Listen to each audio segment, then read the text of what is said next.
Yes, very good afternoon, students. In the previous session, we have seen the introduction of the fuel chemistry, and along with that, we have seen one of the analysis of coal sample. But before that, what is mean by the analysis? Analysis is nothing but analyzing whether the quality of the coal sample is good or bad. That is the analysis of coal. We have two types of analysis. One is called the proximate analysis of coal and another one is the ultimate analysis of coal. But before that, every fuel or every coal is composed with some elements. What are those elements? Those elements are carbon, hydrogen, oxygen, sulfur, nitrogen. And along with these elements, it is also having some non-elements. Those are moisture, volatile matter and the ash. So if we know the percentage of these elements in the coal sample, we can get an idea that whether the coal sample is good or bad. So what is our aim in the analysis? We must get the percentage of these elements. Yes.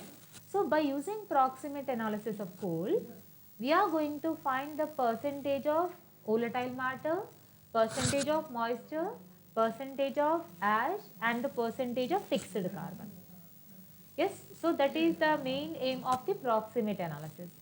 In the proximate analysis, the process is the step-by-step process. So initially we are taking the 1 gram of coal sample. By using 1 gram of coal sample, we are going to find these 4 elements by using proximate analysis. But whereas the ultimate analysis is different than the proximate analysis, where in proximate analysis we are going to find only the non-elements. What are the non-elements? Moisture, volatile matter, ash and the fixed carbon. But whereas the ultimate analysis is going to use to find the amount of elements, the percentage of elements in the coal sample. But what are the elements present in the coal sample? Carbon, hydrogen, oxygen, sulfur, nitrogen. So we are going to find these percentage of elements in the ultimate analysis of coal. So first let us see the introduction of ultimate analysis. Coal is composed primarily of carbon along with variable quantities of other elements, chiefly hydrogen, sulfur, oxygen, nitrogen. So that's what I said now. It is having some elements and the non-elements. So majorly it is containing the carbon. Along with the carbon, it is also having the variable amount of these elements, hydrogen, oxygen, sulfur and the nitrogen. Ultimate analysis is also known as the elemental analysis because we are going to find the amount of elements. We are going to find the percentage of elements in the ultimate analysis. So ultimate analysis is also called as the elemental analysis. It is a method to determine the carbon, hydrogen, nitrogen, sulfur and oxygen content present in the solid fuel. Yes. So that is the aim of the ultimate analysis.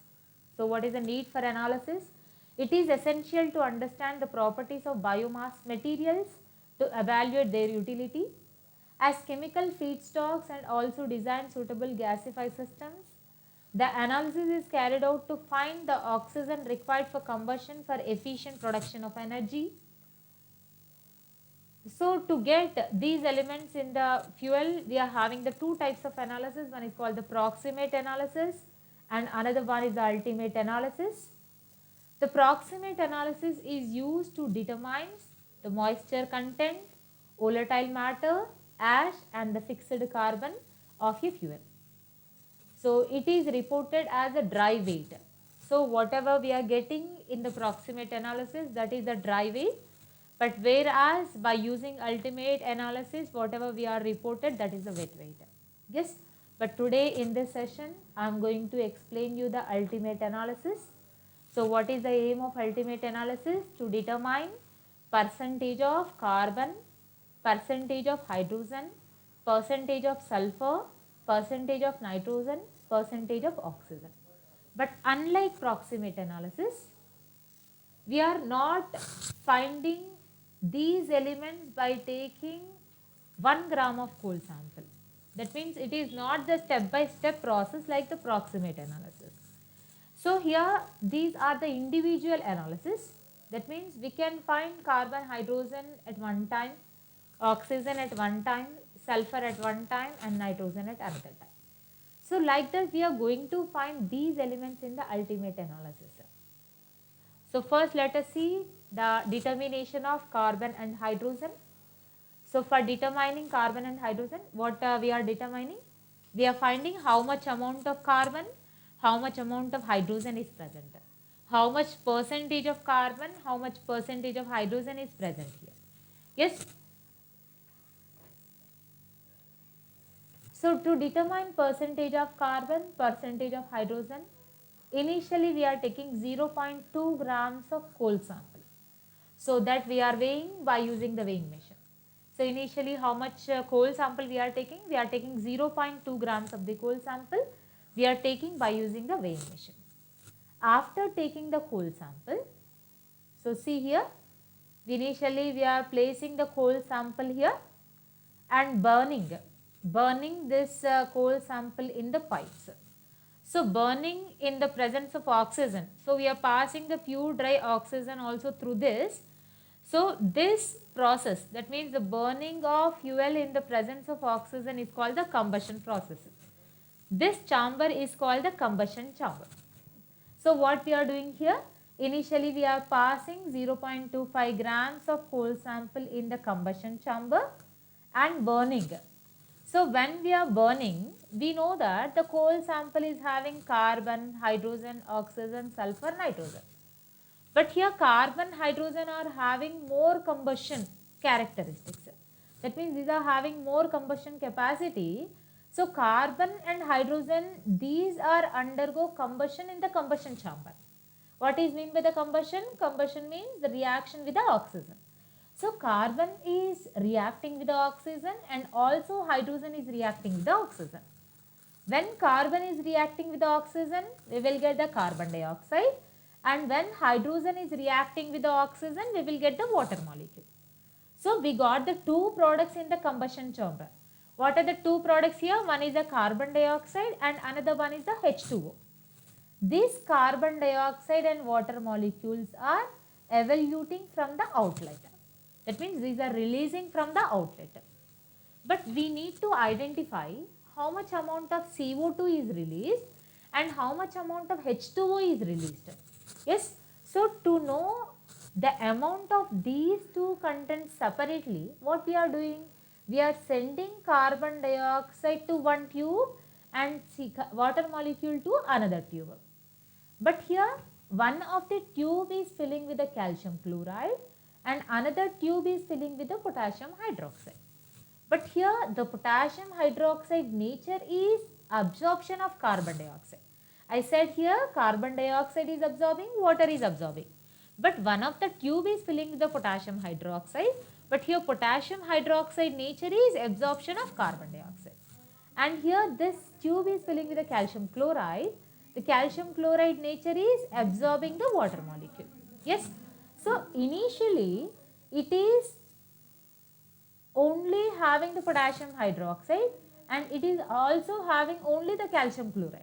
But after absorption of carbon dioxide and water molecule, the tube's weights are increasing here compared to the initial weight, because initially it has only the potassium hydroxide, it has only the calcium chloride. But after that, due to absorption, what happens here? The tube weight is increasing. Why this tube weight is increasing? Because this tube is absorbing carbon dioxide. And why this tube weight is increasing? Because this tube is absorbing the water molecule. So by increase in the weight of water molecule, by increase in the weight of potassium hydroxide bulk and by increase in the calcium chloride bulk, we can find the percentage of carbon, percentage of hydrogen. Yes. So here KOH and calcium chloride. I said what is the nature of KOH? It is absorbing carbon dioxide. Calcium chloride is absorbing water molecule. So that's what I mentioned here. Potassium hydroxide and calcium chloride, these are absorbing carbon dioxide and water molecule respectively. And by increase in the weights of the tubes, we can find the percentage of carbon, percentage of hydrogen. So these are to be noted here. So we have the formulas of percentage of carbon, percentage of hydrogen. So how we are going to find the percentage of carbon? Percentage of carbon is going to find by increase in the weight of KOH bulk. Percentage of hydrogen is going to find by using the increasing weight of the calcium chloride. So here percentage of carbon is equals to increase in the weight of KOH tube divided by weight of the coal sample taken. But is carbon is directly absorbing by the potassium hydroxide bulk? No, the carbon is not absorbing by the potassium hydroxide bulk. Carbon is absorbing in the form of carbon dioxide. That means from carbon dioxide we are going to find the percentage of carbon. And even here also by water molecule weight we are going to find the percentage of hydrogen. So what we are doing here? By increasing the weight of KOH tube divided by weight of the coal sample taken into 12 divided by 44. 12 is the carbon atomic weight, 44 is the carbon dioxide molecular weight. That means from carbon dioxide we are going to find the carbon weight or percentage into 100. And same here in the percentage of hydrogen also we are going to find the amount of hydrogen from the water. So here increase in the weight of calcium chloride tube divided by weight of coal sample taken into 2 divided by 8. What is 2 here? 2 is the hydrogen molecular weight, 18 is the water molecular weight into 100. That means we are going to find hydrogen from the water, carbon from the carbon dioxide. So this is determination of carbon and hydrogen. So the next one, determination of nitrogen. So to determine nitrogen, we are going to use one of the flask. The name of the flask is the Jaldal flask. This is the Jaldal flask.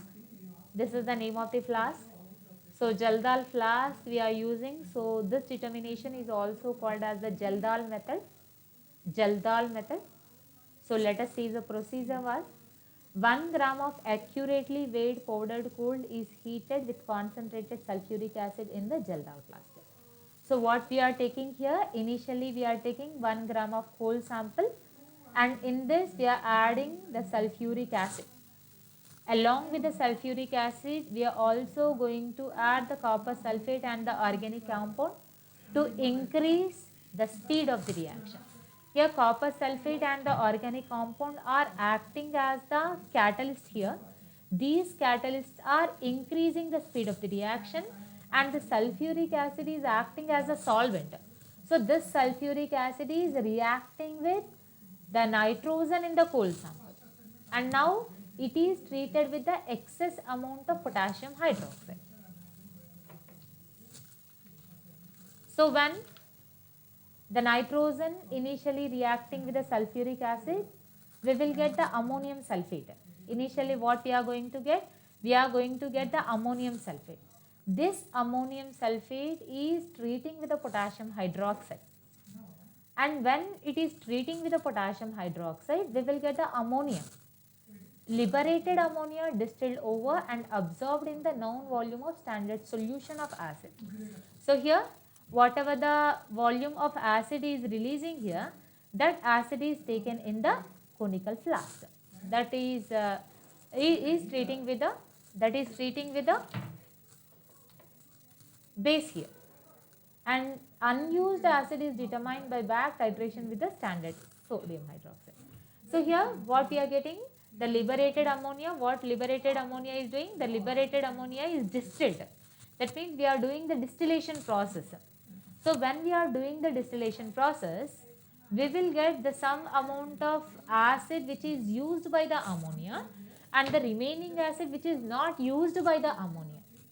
By using the used volume, we can find the percentage of nitrogen by using unused. So we have to discard the unused. How we are going to discard the unused? We are discarding the unused acid by titrating with the sodium hydroxide. So that is the process. Percentage of nitrogen is equals to volume of acid used divided by weight of coal sample taken into normality into 1.4. Yes. So this is the determination of nitrogen, and the next one determination of sulfur. So determination of sulfur is very easy here, and here sulfur is converted to sulfate in the determination of sulfur. That means same like the first method, we are not going to find the sulfur directly. From sulfate we are going to find the percentage of sulfur. So in determination of sulfur, the sulfur in the coal sample is converted to the sulfate. The washings are treated with barium chloride.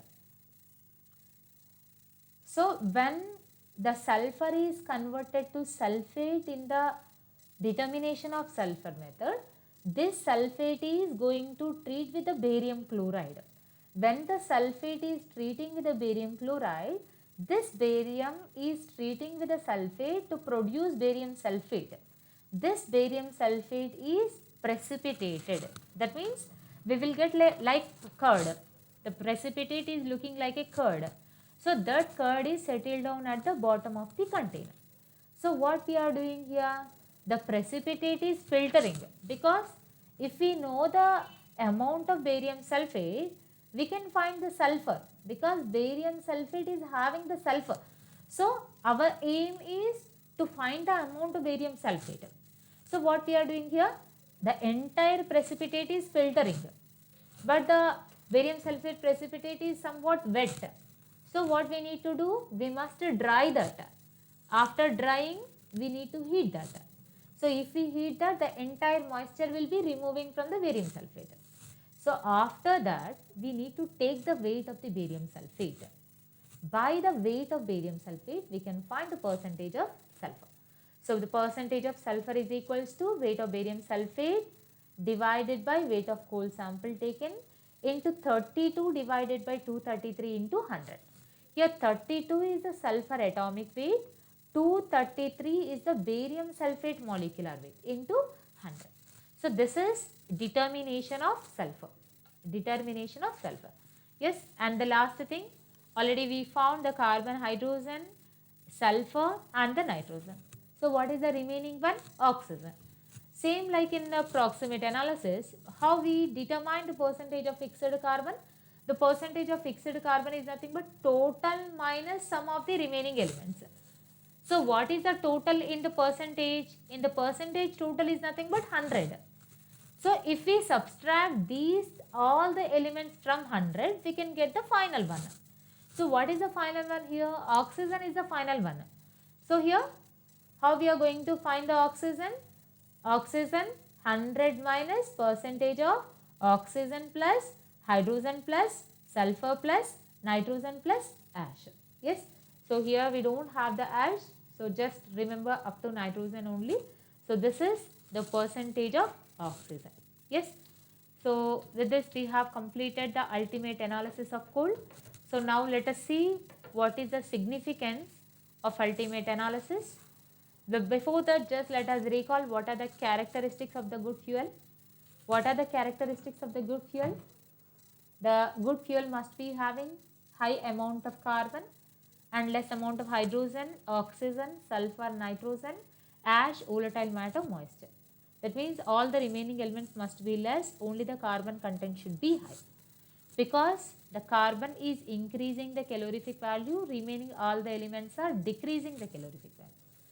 So from that we can tell what are the significance of ultimate analysis. The main significance of ultimate analysis is for the good fuel or for the good coal sample, carbon content should be high, hydrogen, oxygen, nitrogen, sulfur, these contents should be less. That is the significance of ultimate analysis. Yes. So in the remaining class, so we will see what is the liquid fuel. In the solid fuel, we have only the two topics. One is the proximate analysis of coal and another one is the ultimate analysis of coal. And thank you so much.